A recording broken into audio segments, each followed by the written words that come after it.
уважаеми зрители! Аз съм Мария Лазарова. Благодаря, че споделяте и коментирате моите видеа. Днес мой гост е професор Нако Стефанов, геополитически анализатор. Здравейте, професор Стефанов, как сте? Благодаря, добре. Здравейте на вас и на вашите зрители. Професор Стефанов, аз ви поканиха по повод да кажете за изборите в Индия.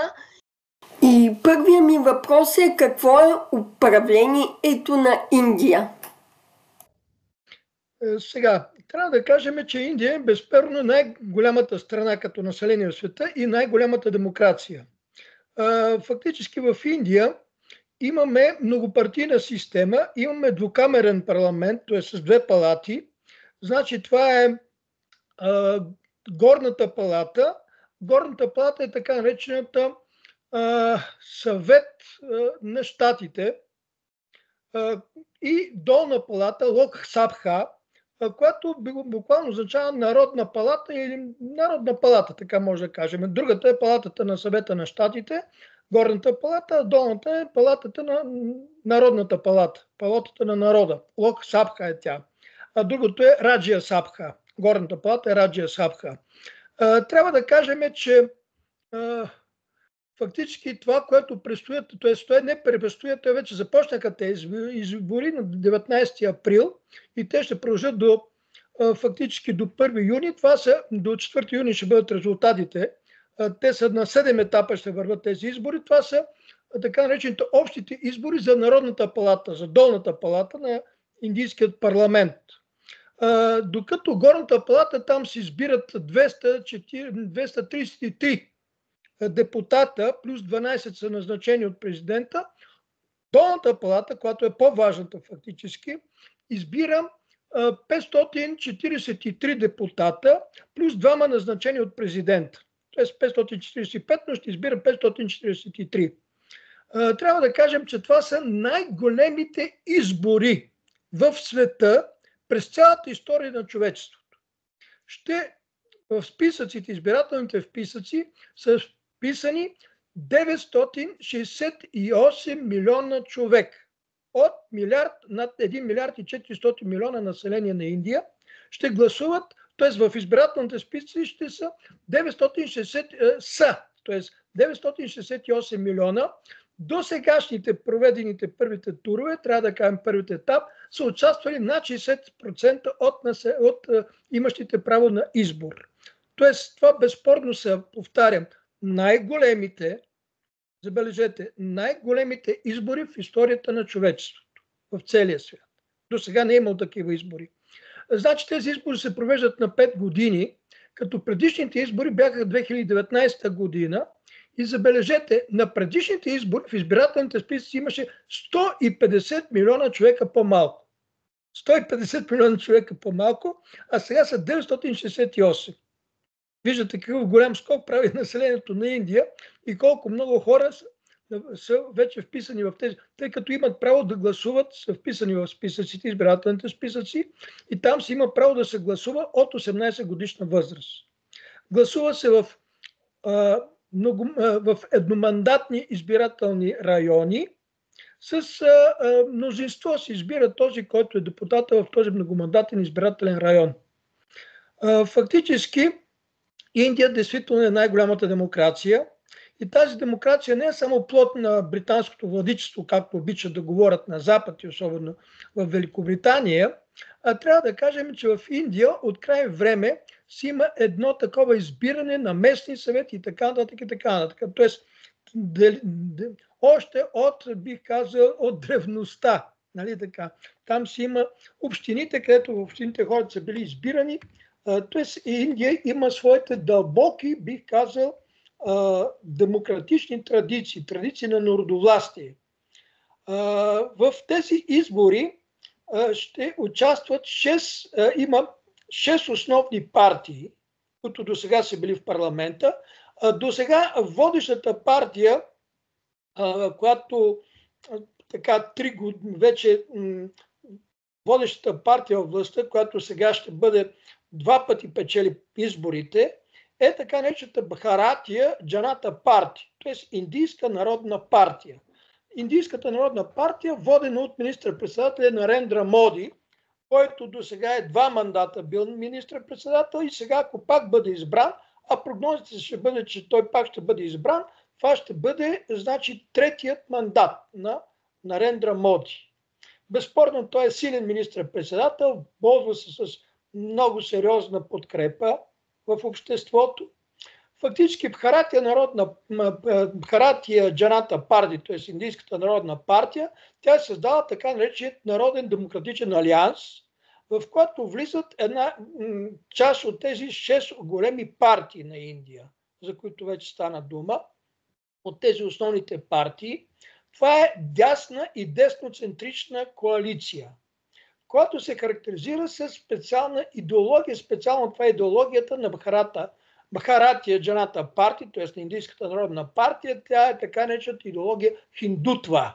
Т.е. хиндутвата е особен, не би го казал просто общо индийски национализъм или патриотизъм, тъй като тази партия безспорно изповядва, така да се каже, една идеология на индуизма, ако можем така да кажем. Това е хиндутвата. Тази партия, така по своята политика, тя е специфична политика. Несъмнено това е неолиберална политика, но имайте предвид, че за Индия неолибералната политика работи много добре. Тъй като знаем, че при неолибералната политика имаме какво? Значи така, акцент върху частната собственост, нали така? И освен това имаме и един сериозен акцент върху чуждите инвестиции като двигател на прогрес. Въпросът е, че днес особено Индия става особен обект на чужди инвестиции. Още от край време, да се казва, още от преди, нека така да кажем, още от някъде така, края на 80-те години фактически в Индия нахлуваха чужди инвестиции, тъй като Индия успя за тези години на независимост, които започват, знаете, от 1947 година, от тези години на независимост, Индия успя да създаде една образователна система, която дава един доста образован слой. През инженерен слой, като специалисти, да речеме програмисти, знаете, може би, че всеки 4-ти програмист в света е индиец на практика. Вярно, много индийци отиват и работят и на Запад и така нататък. Даже в нашата страна знаете, че има индийци, които работят, но факт е факт, че в Индия има един образован слой. Сега, Индия несъмнено е страна на контрастите. Имате както един образован слой, имате една мощна, така да се каже, така, индийските милиардери, даже би ги казал, индийските милиардери, такива като Тата, като други няколко групи, които са влизат като вече едни от най-мощните финансово-промишлени групи в света в 500-те на Standard & Poor's, тези индийски финансово-промишлени групи.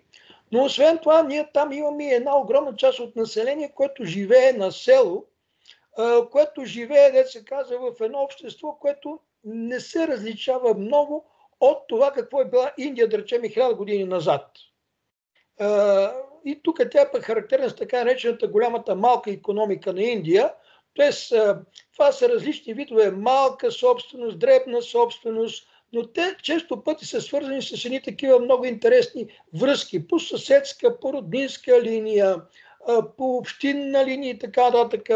И фактически се оказва взаимопомощ. Това е така наречената голямата малка икономика на Индия, в която са взети една много голяма част от индийското, работещите индийци, т.е. тези от работещото население на Индия. И тази част трябва да кажем, че създава даже една най-голямата част от, нека така да кажем, от брутния вътрешен продукт на Индия. Но, повтарям, Индия, фактически тя започна както една много сериозна индустриализация, особено след получаването на независимост, и в този смисъл тя заложи условията за такива частни инвестиции и те днеска идват много. Знаете, че западните големи корпорации в борбата за максимизация на печалбата започнаха масово да инвестират още от, нека така да кажем, от 80-те години в Китай, в Югоизточна Азия, но особено сега в Индия се инвестира. Тъй като знаете, това напрежение, което има между Запада и Китай, действа в посока на това, че западните инвестиции вече текат от Китай към Индия. Тоест Индия днес е един голям получател на инвестиции, които в този смисъл неолибералният модел за Индия работи. Модела, да кажем, на пазарната икономика, нали, т.е. на пазара като двигател на прогреса, на чуждите инвестиции като двигател на прогреса, на частната собственост тук. Но повтарям, но тук има и една икономика на солидарността. Те често пъти наричат тая голямата малка икономика на Индия, я наричат народната икономика, където са силни тези солидарни взаимопомощ и така нататък, които до голяма степен създават пък условия, ето това население, което е доста по-бедно, все пак да има своето, нека така да кажем, своя поминък, своя хляб и така, въпреки огромните различия. Тоест социалните различия в Индия са огромни. Та, кого представлява фактически този алианс, Народния демократичен алианс, воден от Бхаратия Джаната партия, т.е. Индийската народна партия, която е управляващата партия? Трябва да кажем, че зад нея действително седат първо, естествено, едрия капитал на Индия, той е безспорно зад нея, тя е десноцентрична партия, т.е. в своята. Седат определено, да речем, даже една част от, нека така да кажем, от масите на Индия, толкова доколкото тази партия успява, да кажем, да получи, обвиняват даже нейните опозиционни партньори, т.е. опозиционните партии обвиняват в това, че тя ползва държавни средства, за да финансира и предизборната борба, т.е. да добре се възползва от това, че тя е във властта, партия във властта. От тук, да кажем, тя често пъти назначава местните ръководители на щатите, на градовете, на общините, макар че често пъти законодателните събрания на отделните щати много се различава техният състав от този, който е на национално равнище. Но въпреки това тя като, повтарям, управляваща партия има възможност да въздейства и върху местните власти. И от тук това, което тя използва властта си, за да затвърди позициите си. Нейният основен, така да се каже, опозиционна сила, основната опозиционна сила, това е несъмнено Индийският национален конгрес. Индийският национален конгрес, знаете, че е създаден още 30-те години фактически на 20 век под ръководството на Махатма Ганди и на Джавахарлал Неру. Това са героични фигури, това е историята на Индия, нейната борба срещу британският колониализъм, така наричаната сатяграха, т.е. ненасилствената борба. Тъй като знаете, че Махатма Ганди предлага, да кажем, срещу британците се води ненасилствена борба, тъй като в британците са въоръжението, силите и така нататък, имат армия.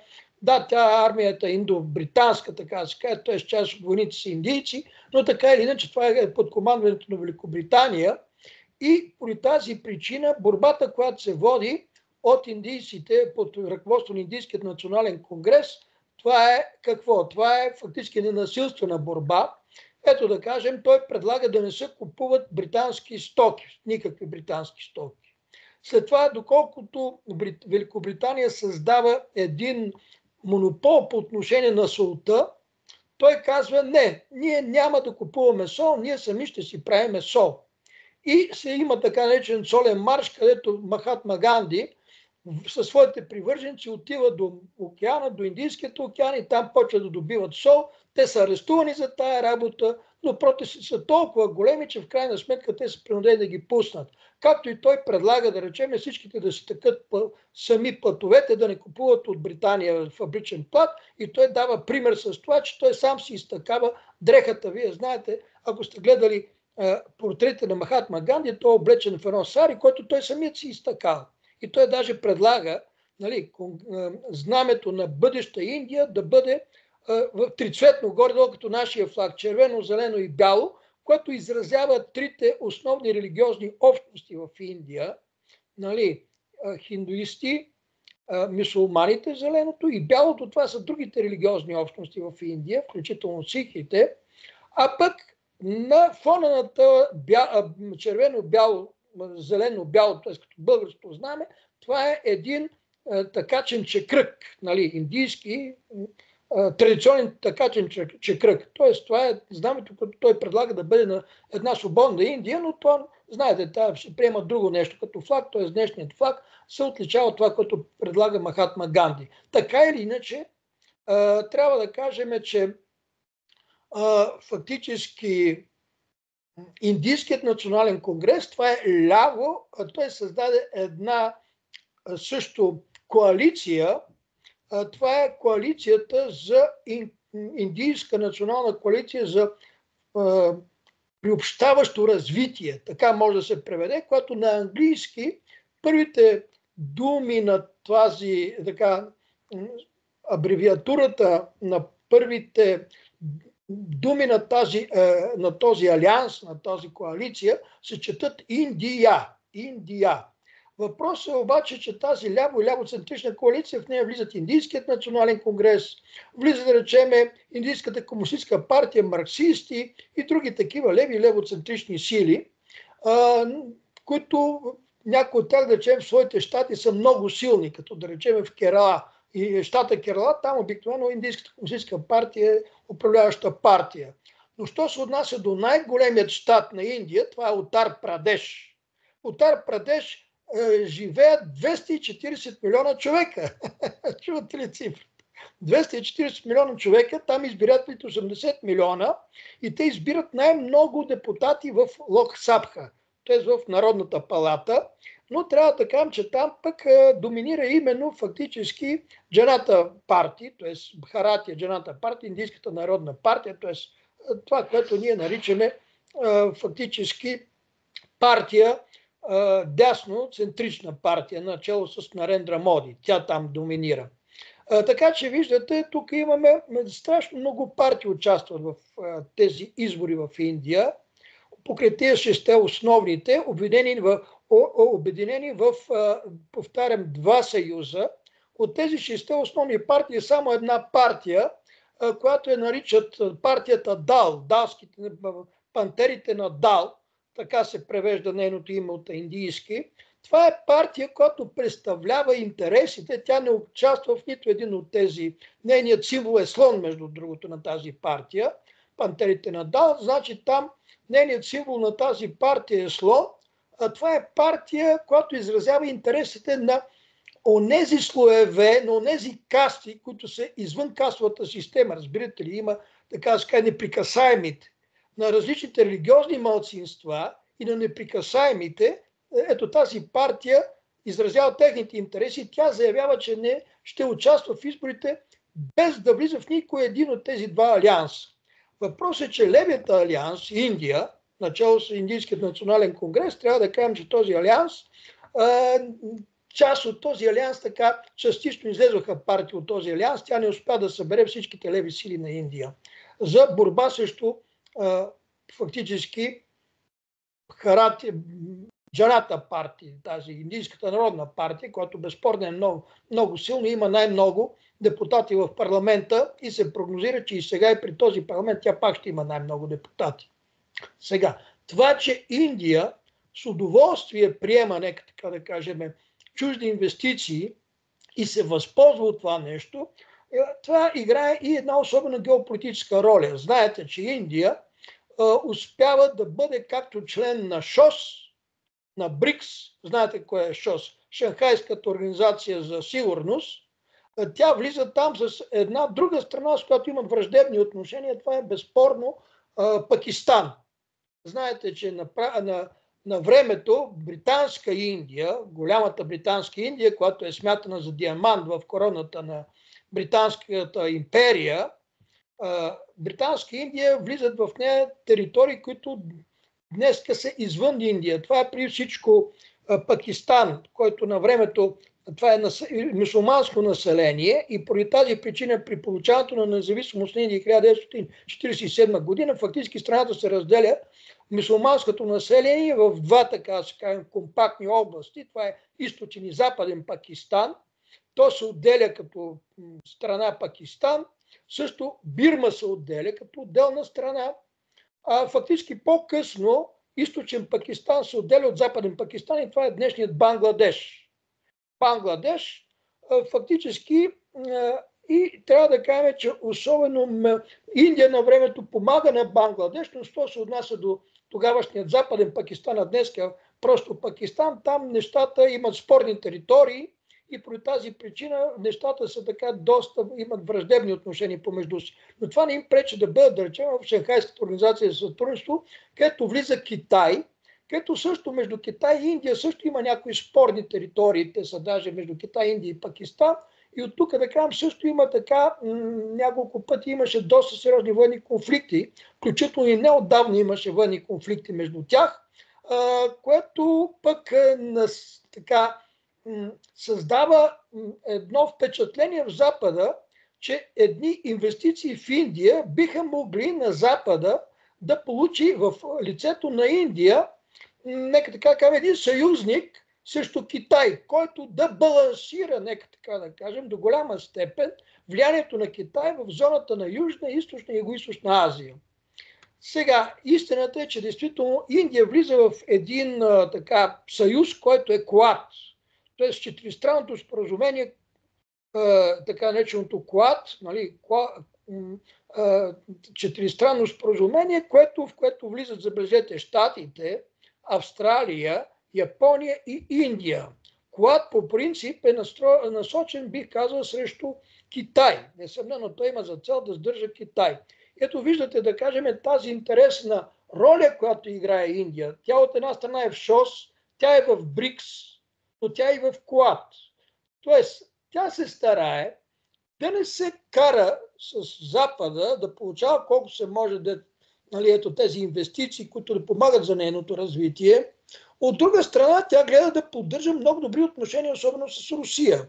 Вие знаете, че в днешната така блокада, тези ограничения и санкции, които наложи Запада на Русия, включително за закупуването на руски нефт, руски газ и така нататък, Индия се получи един от основните купувачи на руски нефт, който тя го купува в такива огромни количества, които след това тя продава. Тоест, изведнъж Индия се получи, да се казва, нефтодоставяща страна. Разбирате ли какво се получава?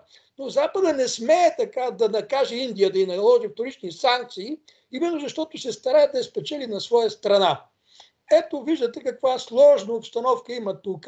Откъде идва тая сложност на обстановката? Сега, в Индия безспорно знаеме, че този голям геополитически сблъсък между така наречен колективен Запад и геополитическият изток в лицето на Руската федерация, Китайска народна република и от една страна имаме един трети блок, така се казва, глобалният юг. В този сблъсък между колективния Запад и геополитическият изток, Индия безспорно е заинтересована също от многополярен свят, тъй като знаем, че сблъсъкът е основно по въпроса на това дали светът ще бъде многоцентричен или ще остане едноцентричен, какъвто е сега начало с САЩ, под егидата фактически на САЩ и на Запада, на така наречен колективен Запад. Индия, трябва да кажем, че е също за многоцентричен свят. Индия е ядрена страна, има космическа индустрия, има ракетна индустрия. Тоест Индия в един бъдещ многоцентричен свят се вижда също като един от центровете на сила в света. И в този смисъл тя е заинтересована от многоцентричен свят. Но от друга страна, тя безспорно е заинтересована и да получава тези инвестиции от Запада, които да развиват нейната икономика, и то не каква да е, а високотехнологична икономика, за която, повтарям, Индия има създаден добър образован слой, тъй като в и програмисти, и инженери, трябва да кажем, че доста добре, нека така да кажем, се обучават, имат добро обучение, добро образование, мотивирани са младите хора да учат, тъй като знаят, че могат добре да се реализират, плюс, да речем, знаят, че могат даже в чужбина да отидат и там да се реализират.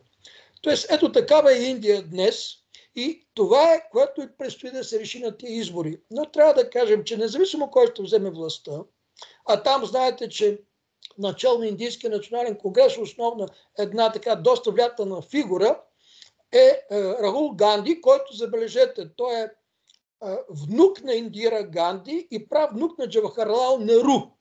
Сега, Индира Ганди, знаете, че е дъщеря на Джавахарлал Неру. Тя не е родственица на Махатма Ганди, това да не бъркате това нещо.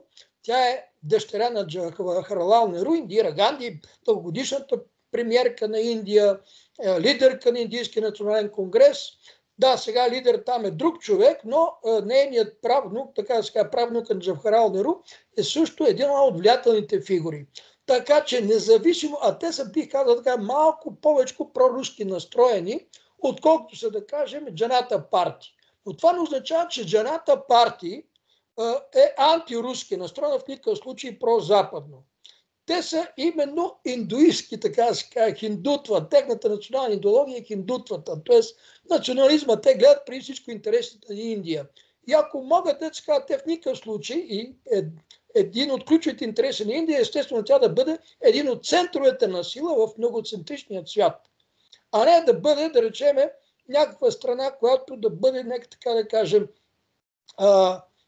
в орбитата на Запада, нали, в периферията на Запада, в един едноцентричен свят, начало с щатите и иерархията около щатите, там англосаксите и другите там страни от Запада.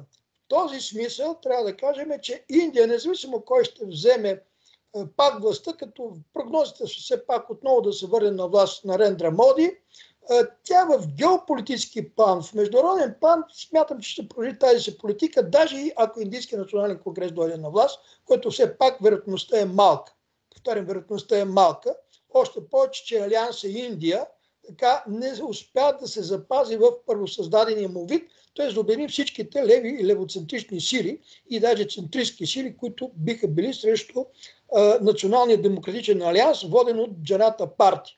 Сега, в рамките на тези избори, които вече се проведоха, както казах, те са 7 етапа изборите, в първите етапи, които вече се проведоха от 19 април, гласува над 60% от населението на Индия. Това е много висок процент. Въобще в целия свят. Ние знаем, че у нас на практика гласуват не повече от 1/3, а виждате в Индия 2 пъти повече. Сега, по времето на тези избори имаше и определено насилие. Значи има една партия, която на времето се откъсна. Тя беше нещо като ляво крило на Индийския национален конгрес. Та нейни, така да се каже, поддръбници имаха, така да се каже, нали, на изборните участъци имаше такива боеве, нека така да кажем, сблъсъци, айде така да го кажем, сблъсъци с привърженици на Джаната партия. Също така друга една партия, за която вече стана дума, може би, за тази, която е партията ДАЛ, на неправданите, на неприкасаемите, така да кажем, те също си имаха сблъсъци с представители на Джаната партия. Такива сблъсъци на изборните участъци. Но въпреки това, като цяло изборите минават мирно. Несъмнено тук се чуват големи различни гласове.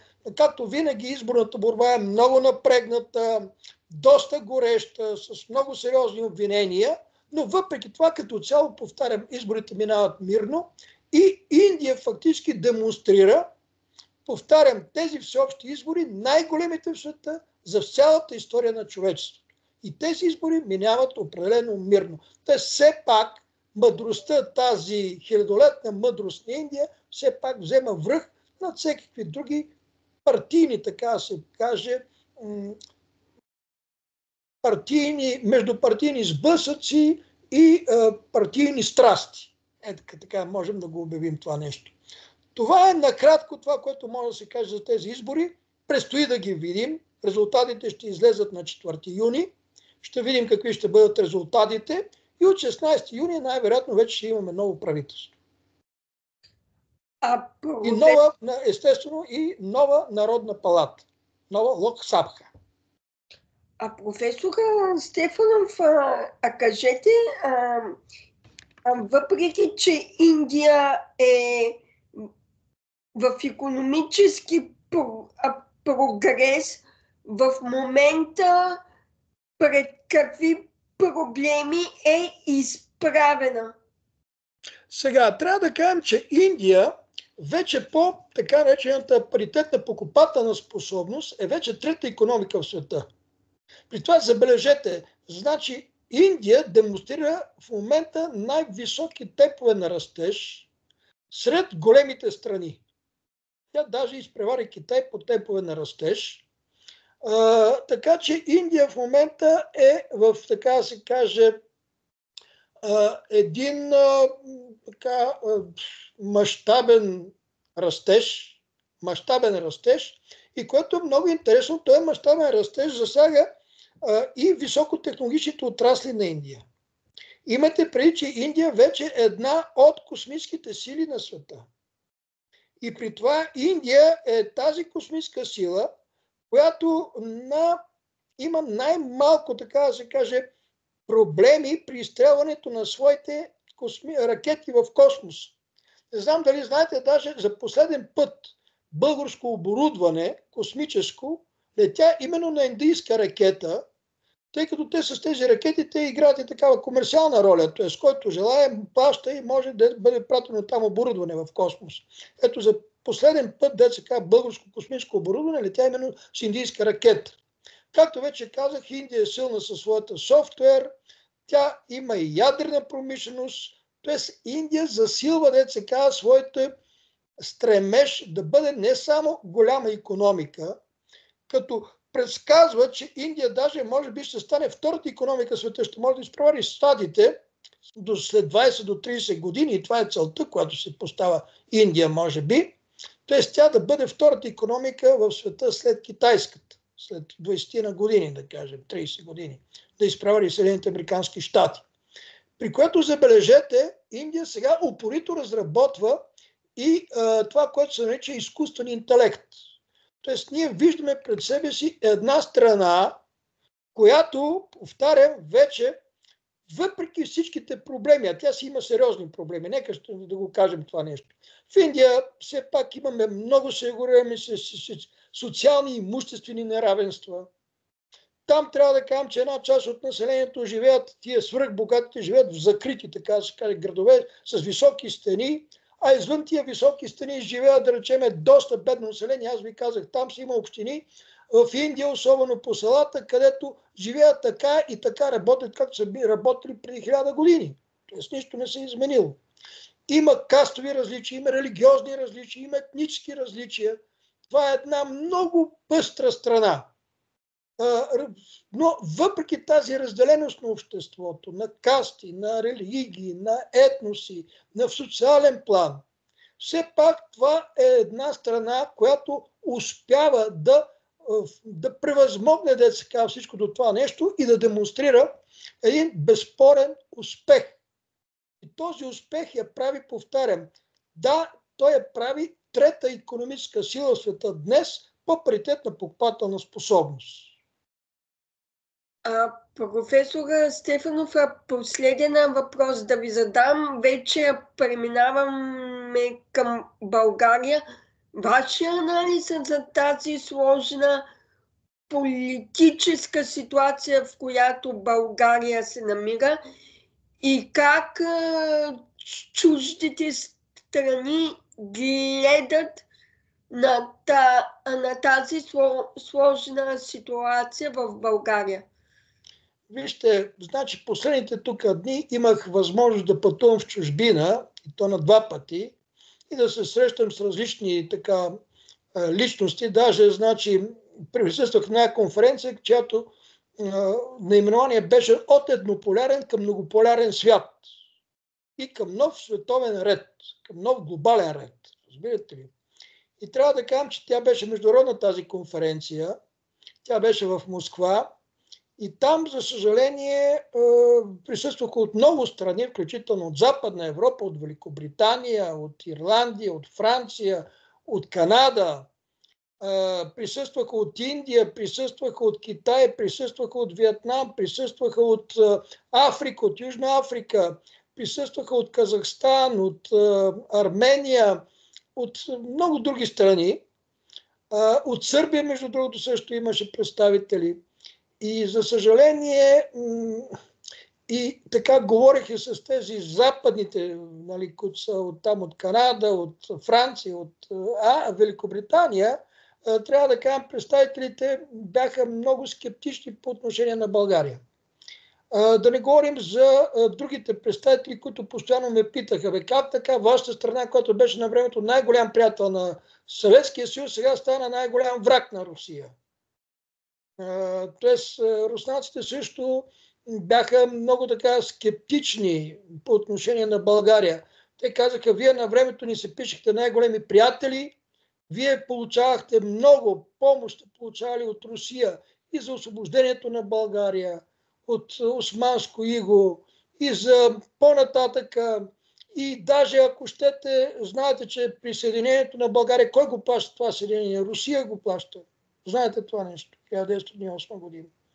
Тя фактически онзи дълг, който има към нея неизплатена Турция във връзка с руско-турската освободителна война, тя, Русия, го прехвърля фактически, нали, нашите задължения към Турция, където знаете, че Турция по отношение на Румелия иска ние да й платиме, нали, ние се обединяваме тогава, нали, съединението се прави с Румелия, но тя иска компенсация.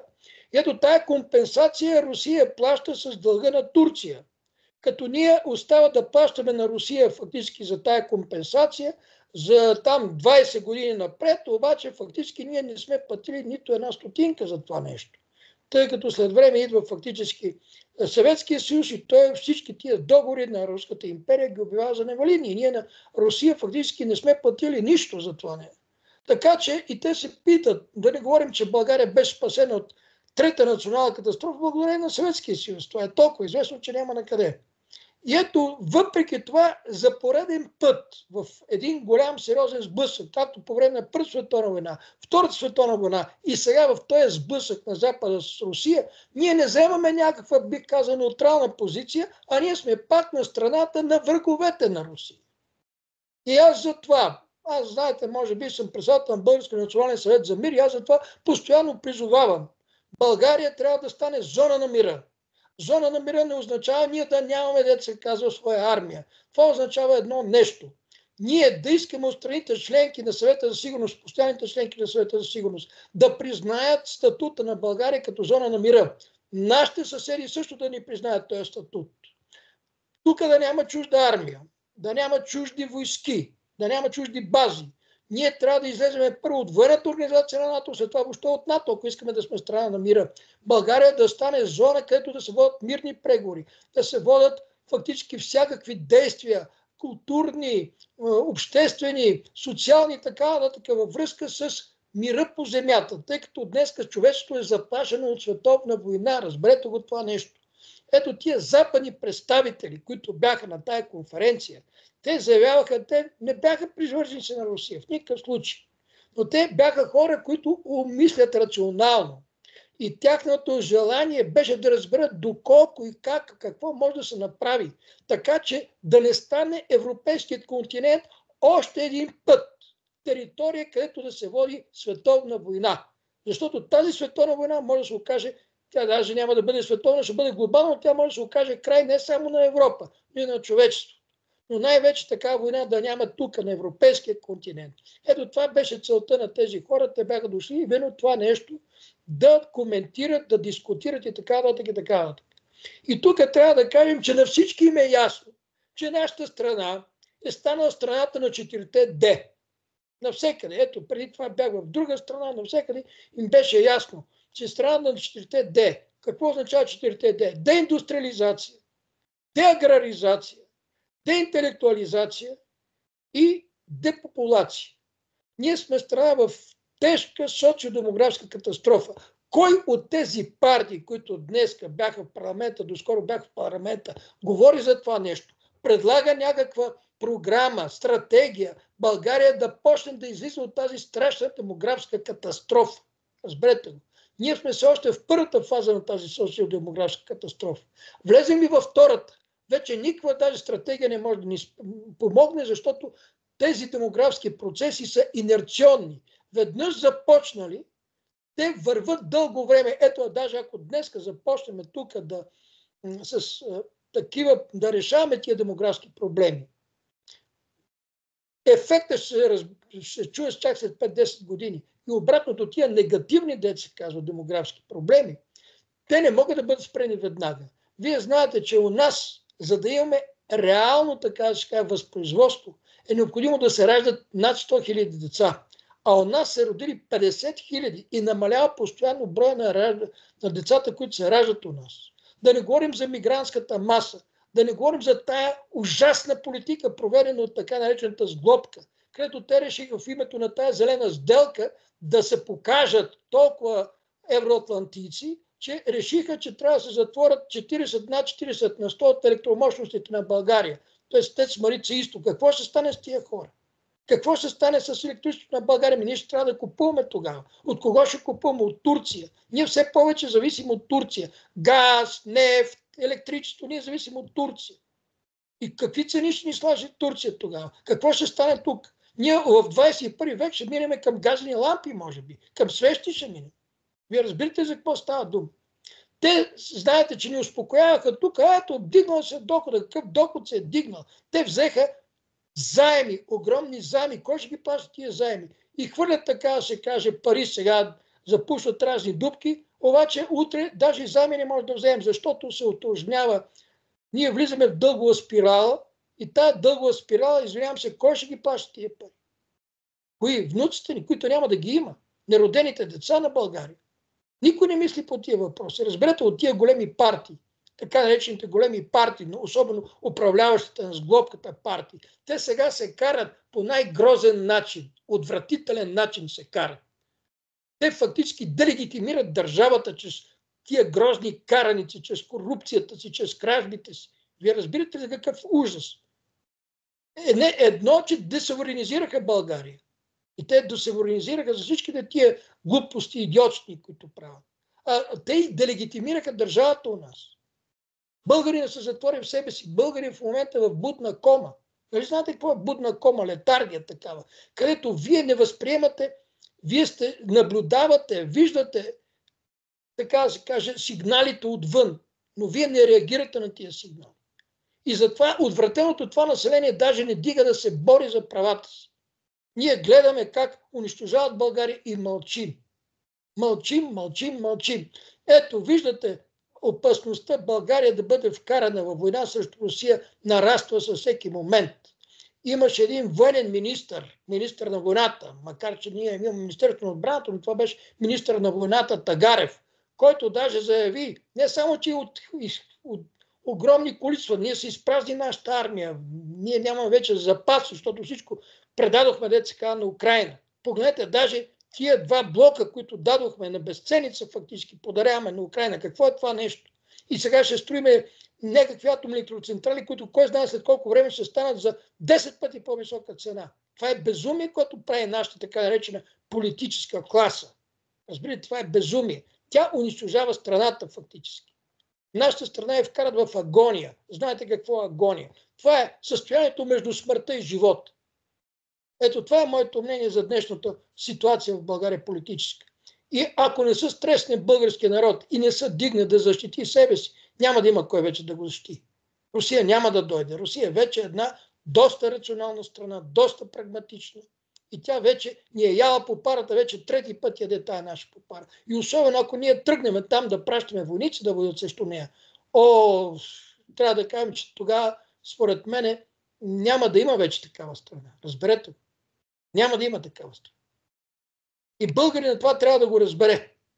Не трябва да мисли с извинение както тук има един канадски геополитик, Мишел Чосудовски, който каза, че мислят така да се каже, с онези части на тялото си, които са по-ниско от пъпа. Те са с корема и сещат се какво има под корема. С това се мисли. Само за това се мисли. Няма нищо така да се каже, не се мисли с главата. Мисли се, както каза Чосудовски, с ниско вибриращите части на човешкото тяло. Не бива. Трябва да се събуди българин. Това трябва да бъде ясно. Ето това е, което мога да коментирам по повод на ситуацията у нас.